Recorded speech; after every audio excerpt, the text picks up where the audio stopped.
Welcome everyone, Costin here with the final Legendary Lord of the Chaos Dwarves. And we're gonna be taking on the regular Dwarven Legendary Lords, all of them. In the previous video, I of course set things in a replay mode, but this time around I am actually just going to fight them on my own. So let's see what Drazhoath the Ashen, who by the way is really expensive as a lord, let's see how he handles them. First, starting with Ungrim Ironfist. Let's use his ability over here. And we also got access to the Curse of Shoot. Ooh, he's gonna eat him alive. By the looks of it. Well, if someone's double your cost, and Drazhoath certainly is double the cost, I do expect that. Poor Ungrim.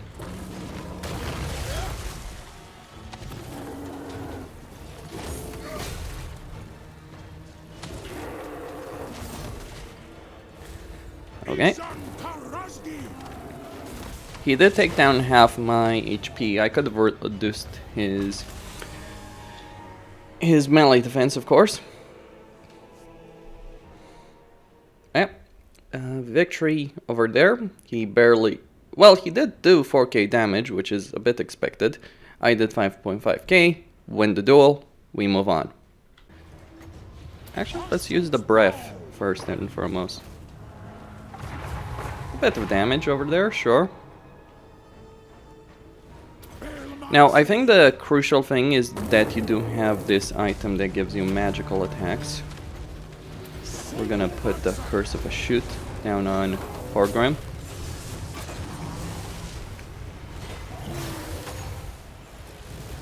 For someone who's just a supposed decent melee combatant, he certainly is capable of doing quite a bit of damage. We're gonna get the Dark Subjugation to reduce his leadership. There are a bunch of other spells, but those are more aimed at dealing with armies. Okay. So, you have the ability between your items and between your spells of doing a lot of straight up damage. The question is, of course, whether or not we're gonna be able to beat Thorgrim's endurance over here. It's gonna be a bit iffy. Of course, the reasonable thing in an actual battle would be to pull him out and then come back, so I need 11 for that in order to use this particular spell.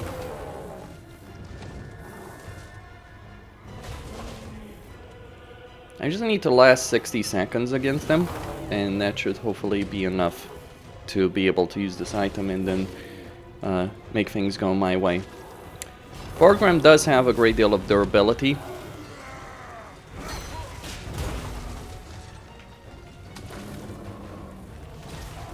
Ooh, that is nasty.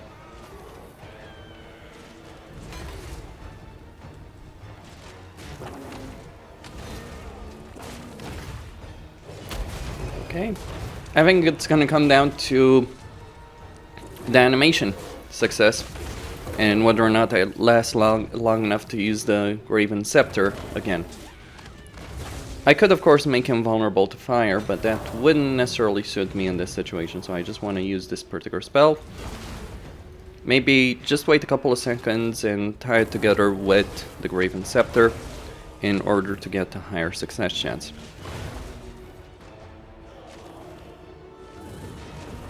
Oath of Vengeance, huh?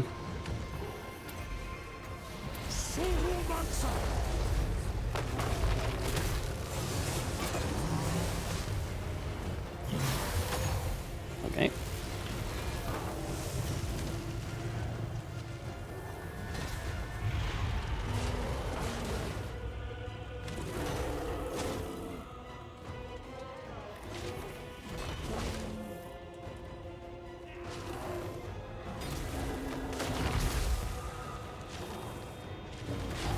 So the advantage Thorgrim has over here is that his vigor is just better than mine. My Drazhoath is by this point very tired, whereas Thorgrim is not very tired. Okay, I could wait for another spell cast, maybe pull it off. It's gonna be dicey.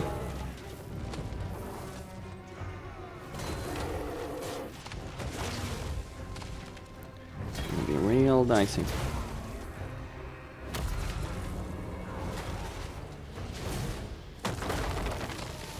Alright, 2 more.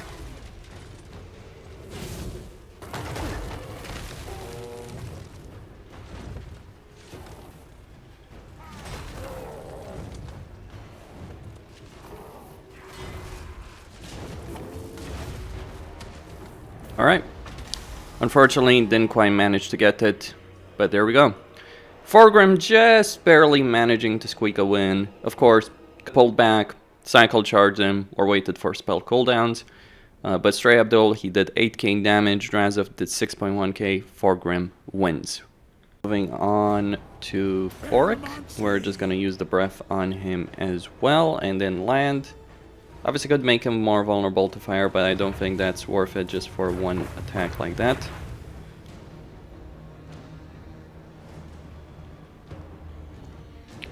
And we are going to cast the spell first before we make use of the item. Get that melee attack over there. Alright, going our way. He just doesn't have Thorgrim's combat ability. So only Thorgrim seems like... I'm going to guess right now that only Thorgrim is going to be able to win against Drazhoath. Thorek, though, over here is actually the one that's closest in cost to Drazhoath. Though Thorek is more aimed at dealing with a large scale of battle as opposed to just dueling, pure dueling ability. We're gonna get the Curse of a Shoot soon enough.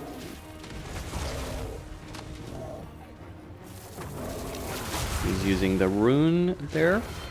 He's got Rune of Open Steel on that situation. Let's go with the Curse of a Shoot.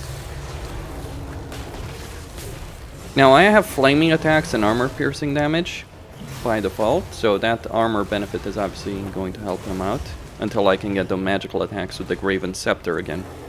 It's really the magical attacks that I have, along with that huge amount of melee attack and armor piercing weapon damage, that is helping me win over here.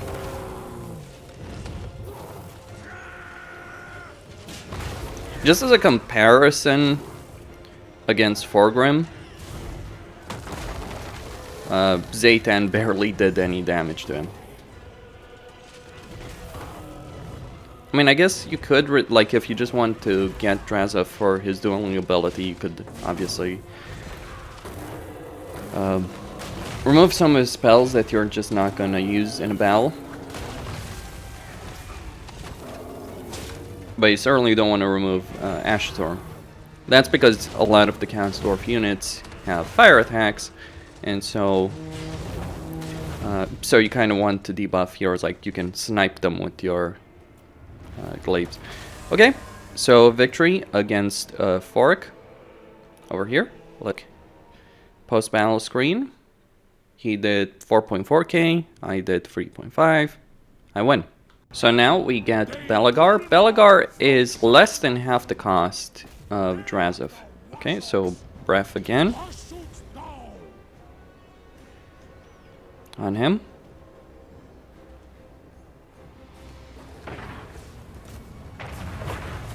Again, decent level of damage.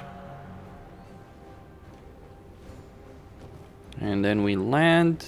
Gonna do the Curse of a Shoot once we land. Okay. Once the Curse of a Shoot has gone down, we're gonna use the Graven Scepter.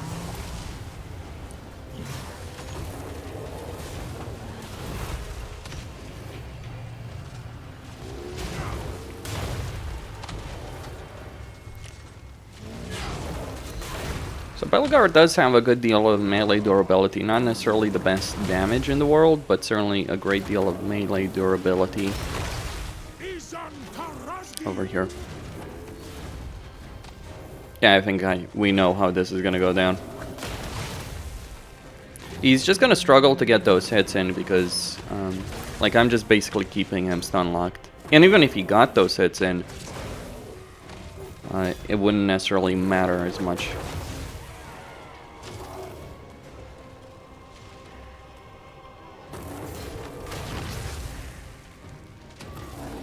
Let's get that curse in.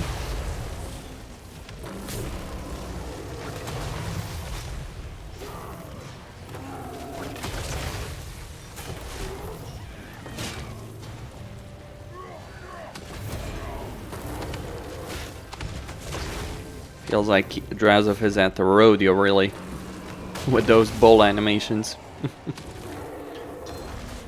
Alright, Belegar is giving as good as he's taking. Though the thing is, he is winded. If there's any advantage the regular dwarves have versus the Chaos Dwarves, it's certainly vigor in battle. Because being very tired puts a bunch of debuffs on you. I didn't pay attention to Zaytan how he was, but I imagine he was in the same situation. So the vigors, so a long sustained engagement like this is something that obviously suits the regular dwarves much, much better.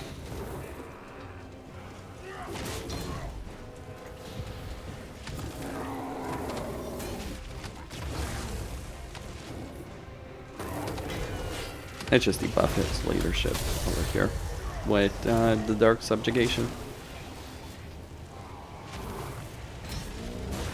And crucially, his melee attack. His very formidable melee attack.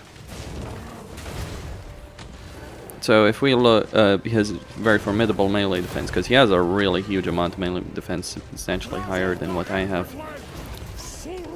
And well, that's it. Graven Scepter came off cooldown, and it's going to go down. Oh, he's using Revenge Incarnate, okay. Alright, there we go. Victory. Though it almost lost half my HP over there to Belegar, and again, half the cost.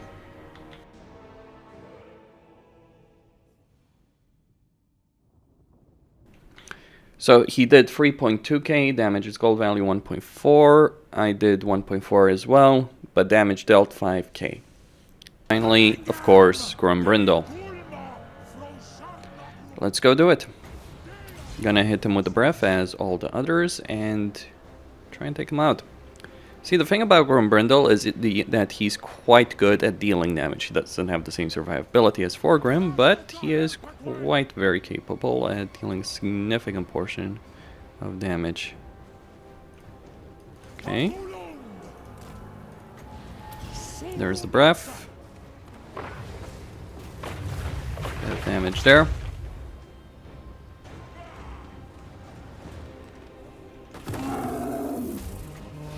Put the curse down.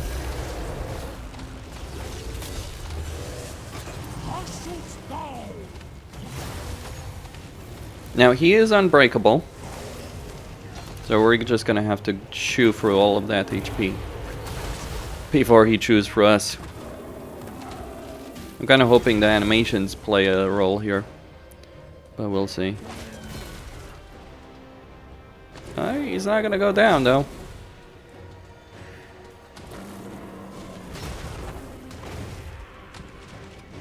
That's gonna be rough.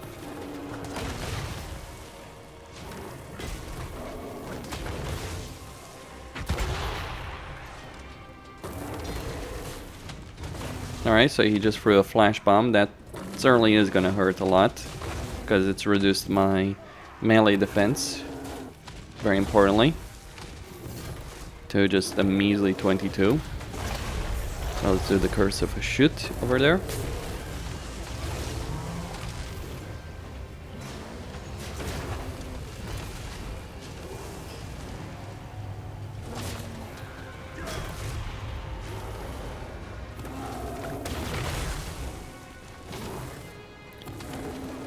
And soon will be over.